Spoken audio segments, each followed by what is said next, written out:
السلام علیکم ورحمۃ اللہ وبرکاتہ۔ وعلیکم السلام۔ وعلیکم السلام وعلیکم ورحمۃ السلام۔ اللہ وبرکاتہ۔ بسم اللہ الرحمن الرحیم، الحمد للہ رب العالمین، والصلاة والسلام علی نبینا محمد وعلی آلہ واصحابہ اجمعین ومن تبعہم بإحسان الی یوم الدین، اما بعد۔ بات چل رہی تھی ہماری اہل سنت والجماعت یا سلف صالحین کا منہج۔ موٹی موٹی باتیں آ گئی تھی۔ آخری نقطہ جو تھا وہ یہ کہ کتاب و سنت کی نصوص کا جو ظاہری معنی ہے وہ ہمارے منہج میں وہی مراد ہے۔ اللہ اس کے رسول نے کتاب و سنت میں جو نصوص نازل کیے ہیں اور اللہ کے نبی نے کچھ بھی فرمایا یا کیا یا اس کو آپ نے برقرار رکھا، وہ ساری چیزیں، وہ الفاظ اپنے ظاہری معنی پر ہی محمول ہوں گے، اور ظاہری معنی وہی ہے جو اول وہلا میں سمجھ میں آئے۔ اس سلسلے میں سلف سے بہت سارے اقوال مروی ہیں۔ آپ نے سنا ہوگا بڑا مشہور قل تمر کما جاءت بلا تأویل، نصوص الصفات اور اس طرح کے نصوص جو ہیں جن لوگ اشکال پیدا کرتے تھے، تمر کما جاءت لا نفسر، اس طرح کے الفاظ لا نفسرها۔ امام ترمذی نے اپنی تفسیر میں اپنی کتاب سنن میں یعنی جامع ترمذی میں بھی نقل کیا اس طرح کے نصوص کو سلف سے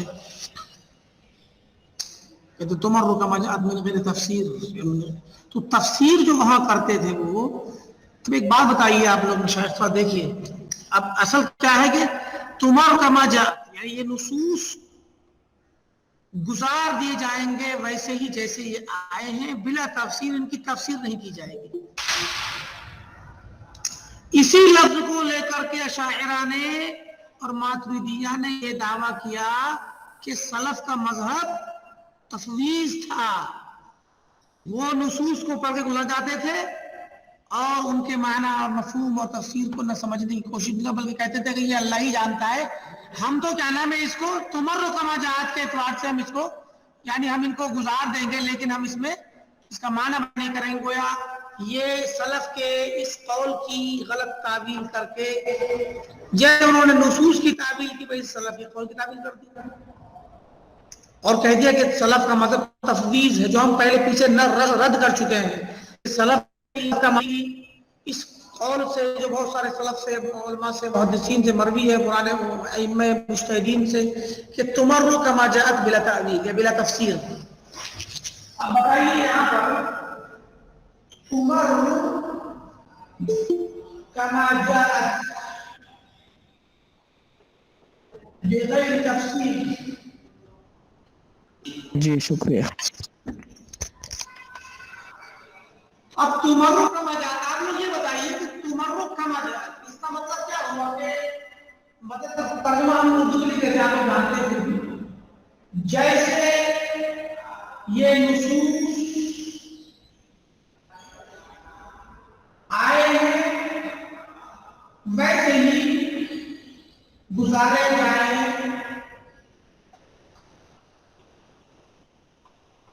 بغیر تفسیر کیے۔ مطلب گویا ہم نے لفظ کلمہ کر دیا کہ جیسے آئے ہیں ویسے گزار دو۔ کیا اس کا مطلب یہ ہے کہ ان کا معنی بھی نہ سمجھو؟ اشاعرہ ماتریدیہ کہتے ہیں کہ سلف نے، صحابہ نے، تابعین نے اور ان کے بعد کے جو مجتہدین اور ائمہ تھے، انہوں نے نصوص صفات کے بارے میں یہ لفظ کہا ہے تمر کما جاءت، جیسے آئے ویسے گزار دو، یعنی پڑھو اور پڑھ کے گزر جاؤ، تفسیر نہ کرو۔ تو کہتے ہیں اس کا مطلب ہے کہ وہ معنی کو بھی نہیں سمجھنا چاہتے اور اللہ کے یہاں معنی کی تفویض کرتے ہیں کہ اللہ ہی بہتر جانے، ہمیں نہیں پتا، ہم تو لفظ پکڑ گزر جائیں گے۔ یہ اشاعرہ اور ماتریدیہ کا موقف ہے اور وہ اس لفظ کے ذریعے سلف کے متقع مذہب کو بیان کرتے ہیں۔ آپ کو بہت ملے گا، یہ جب بھی پڑھیں گے تو یہ ملے گا یہ لفظ ان کی دلیلوں میں۔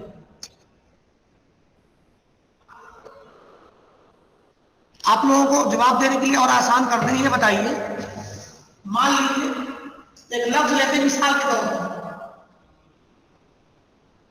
الرحمن